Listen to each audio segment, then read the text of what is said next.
Assalamualaikum warahmatullahi wabarakatuh. Perkenalkan, nama saya Fernilian Majid, Stambuk 082 2021 0030 dari kelas C2 Ilmu Usaha Tani.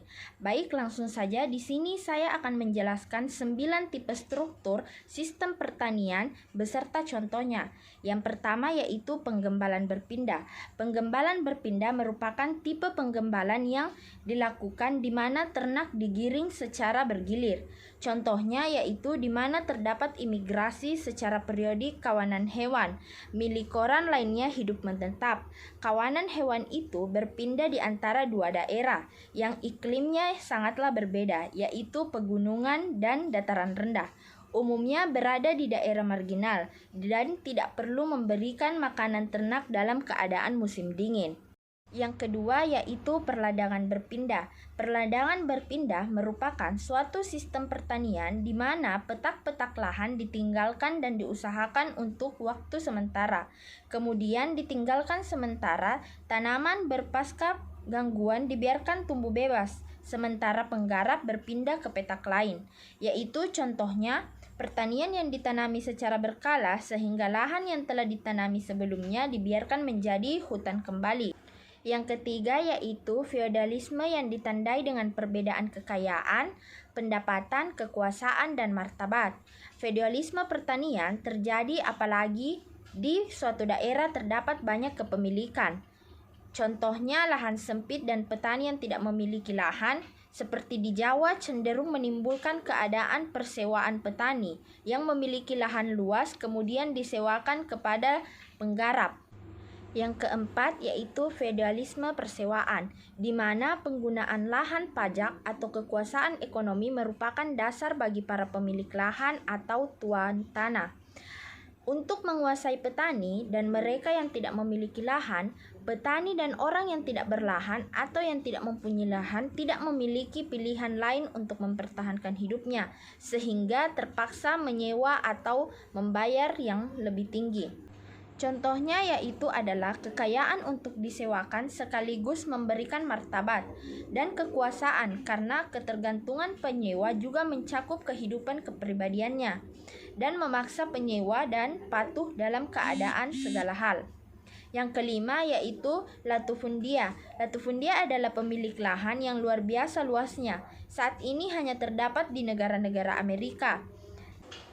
Hacienda juga meliputi padang rumput, perkebunan, dan hutan, di mana penguasa umumnya mendapatkan pelayanan dari pekerja penyewa, pemukiman, penggembala, dan pengelola, dan lain-lain.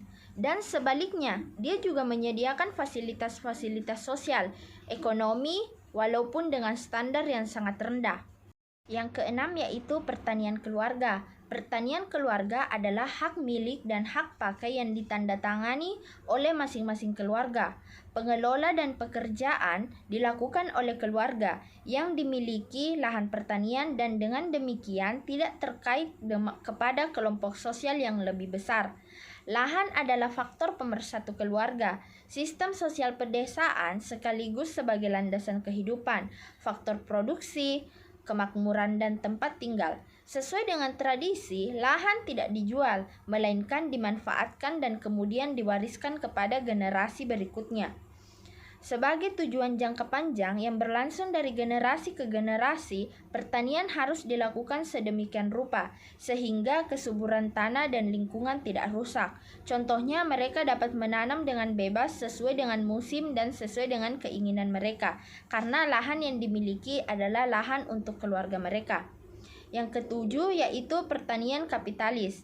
Pertanian kapitalis adalah pertanian yang dimiliki oleh swasta yang bertujuan meraih keuntungan yang sangat besar.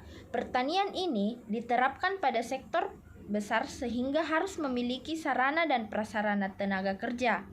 Tipe pertanian ini di Indonesia juga didapatkan pada perkebunan.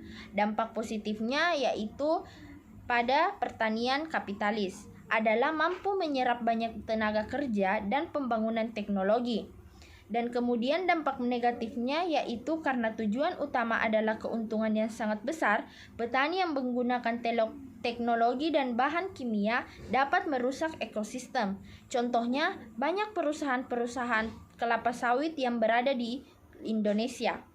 Yang kedelapan yaitu sosialistik pertanian. Sosialistik pertanian adalah pertanian dengan pemikiran petani bahwa harus mengadakan pembangunan pertanian dengan menggunakan sektor ekonomi yang lebih besar dengan tujuan menghilangkan perbedaan antara pola kehidupan industri dan pertanian.